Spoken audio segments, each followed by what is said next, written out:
La filosofía es el estudio racional y crítico de las preguntas fundamentales sobre prácticamente todo, y aunque no responde tal cual, sí nos permite formular respuestas, y es por eso que nos preguntamos si la filosofía nos encuentra o si nosotros la encontramos a ella. A finales del siglo XIX e inicios del XX, Europa pasó por una serie de cambios que marcó su historia. Llegó la Revolución Industrial, que trajo la electricidad y medios de transporte, así como un auge burgués que cambió la vida cotidiana. Los artistas empezaron a marginarse del arte conservador, o al menos los independientes, pues rechazaron a la academia y dependieron del mercado del arte completamente. Las corrientes artísticas que surgieron a finales del siglo XIX son el impresionismo, que capturaba la luz y la inmediatez del momento. También el postimpresionismo, que buscaba más expresión, estructura y que manejaba el color como subjetivo. Un representante de esta corriente sería Van Gogh. Las corrientes que surgieron por ahí de inicios del siglo XX son las vanguardias. El más destacado, o la más destacada, sería el expresionismo, que fue un movimiento, para variar alemán, que se enfocaba en la angustia anterior y la distorsión de la realidad, puesto que estaban en periodos de guerra. También surgió la abstracción y las nuevas formas, que rompía con la perspectiva tradicional y buscaba más autonomía. Jean-Paul Sartre y Hannah Arendt vivieron prácticamente en el mismo contexto histórico, pero en diferentes perspectivas. El filósofo nació en 1905 en Francia y cumplió con su servicio militar. En la Segunda Guerra Mundial fue prisionero, pero consiguió evadirse en 1941 y regresó a París. Retomó ideas de Hegel cuando trató de entender cómo se producía la conciencia. Para Sartre era algo que pasaba en algún momento de la vida sin causa alguna y que permitía al ser humano saber que existe y que su existencia es contingente, así como su responsabilidad. Pero también, como Heidegger, piensa que nos permite decidir cómo completarnos y darnos sentido. Sartre también trata la libertad, aunque él dice que la libertad, si de verdad es libertad, no tiene ningún tipo de condicionamiento, y define las decisiones como reproducciones de un discurso.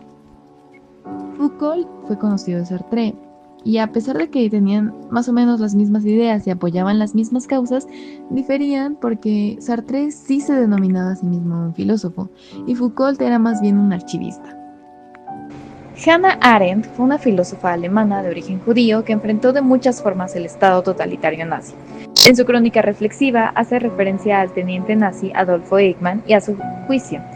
Habla de la banalidad del mal para referirse a la falta de motivación del teniente para cometer atrocidades en el campo de concentración. Ella también critica la tendencia de definir al humano a partir de condicionamientos particulares, porque dice que buscar la naturaleza humana es reducirnos a un qué. Arma conceptos sobre la vida activa, aquello que los seres humanos hacemos, y se refiere a la labor, el trabajo y la acción. Dichos conceptos destacan el trabajo, que es en el que el ser humano se distancia de la naturaleza para intervenir en el ambiente y crear objetos durables, con existencias distintas, y es el momento en el que aparece la identidad. La acción destaca puesto que se define como la forma en que aparece el ser humano en el espacio compartido por otros individuos. Michel Foucault fue un filósofo francés que nació en 1926. Vivió en el periodo de la Segunda Guerra Mundial e hizo activismo político al involucrarse en los movimientos estudiantiles de 1968. En esa época surgió el arte moderno y corrientes como el cubismo, dadaísmo y surrealismo.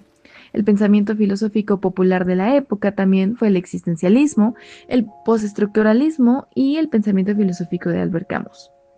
Foucault tenía un gran amor por la historia, pero también desarrolló una pasión por la psicología que se dio cuando estuvo internado en el psiquiatra por intentar quitarse la vida múltiples veces. También se licenció en filosofía, pero no se consideraba a sí mismo un filósofo.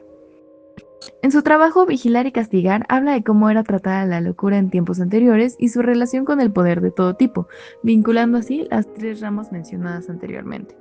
Martin Heidegger nació en 1889 en Meskirch y se convirtió en el filósofo alemán que revolucionó la ontología al desplazar la conciencia abstracta hacia la existencia concreta.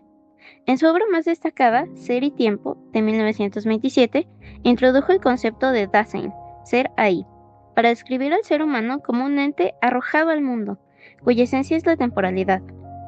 Heidegger sostiene que la existencia auténtica surge al aceptar nuestra finitud como un ser para la muerte, donde la angustia no es un vacío negativo, sino la oportunidad de recobrar la libertad frente al anonimato de la masa.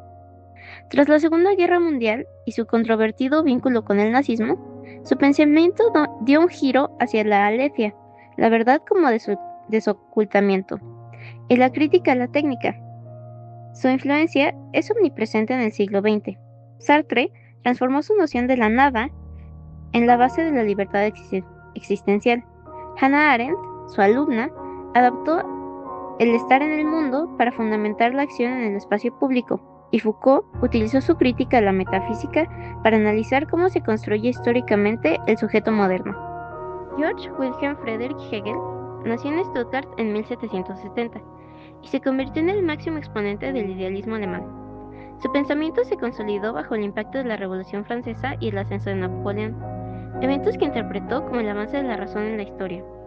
Su obra fundamental, Fenomenología del Espíritu, de 1807, postula que la conciencia no es estática, sino que evoluciona mediante la dialéctica, un proceso de tensión entre una tesis y su antítesis que se resuelve en una síntesis superior. Para Hegel, todo lo real es racional, lo que implica que la historia es el despliegue del espíritu o Geist hacia la libertad absoluta. En esta visión, el individuo alcanza su plenitud solo dentro del estado considerado la encarnación de la razón. Su legado fue inmenso. Marx invirtió su dialéctica hacia el materialismo. Sartre retomó su análisis de las relaciones humanas, la lucha por el reconocimiento, mientras que autores como Arendt criticaron su determinismo histórico y Foucault rechazó su idea de una verdad universal dirigida por un espíritu. ¿Alguna vez se han preguntado cómo pasamos de creer en monstruos y deidades a entender la física del universo? La respuesta es la filosofía. Más que una materia escolar, ha sido el sistema operativo de nuestra civilización.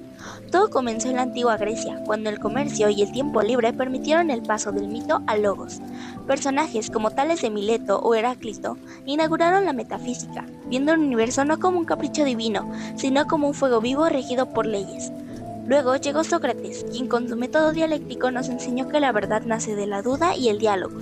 Durante la Edad Media, la filosofía se puso el hábito de monje. A través de la escolástica, pensadores como Agustín de Hipona estructuraron el pensamiento cristiano usando la lógica, debatiendo si las palabras eran realidades o simples nombres. Pero en el siglo XVII, René Descartes rompió las cadenas. Al dudar de todo, fundó la filosofía científica moderna. Poco después, el empirismo de protocientíficos como Galileo demostró que la razón necesitaba pruebas. Fue aquí donde nació la ciencia. De hecho, antes no existían los científicos, se les llamaba filósofos naturales. La ciencia responde preguntas como pruebas, pero la filosofía es la que se encarga de cuestionar a la ciencia misma. Como dijo Karl Popper, ninguna teoría es verdad absoluta, solo es falsable.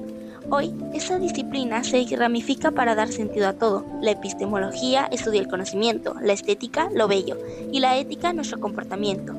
Desde el idealismo de Kant hasta la biopolítica de Foucault, la filosofía no intenta reemplazar la ciencia.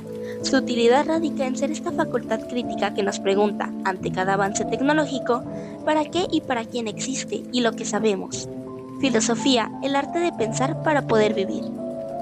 La filosofía no son libros viejos, es la herramienta para entender quiénes somos. Hegel nos enseña que nos construimos a través de los demás, que no somos islas, pero ese yo vive bajo reglas invisibles de instituciones que Foucault denunció como mecanismos de control. Aquí la filosofía nos libera, es como decía Sartre, estamos condenados a ser libres y somos responsables de nuestras decisiones. Además, Heidegger nos invita a dejar de ver la naturaleza como una simple herramienta para ser sus cuidadores. Finalmente, con Hannah aprendemos que pensar debe llevarnos a actuar. El valor real de la filosofía es tener el valor de ser críticos y nunca dejar de hacernos preguntas.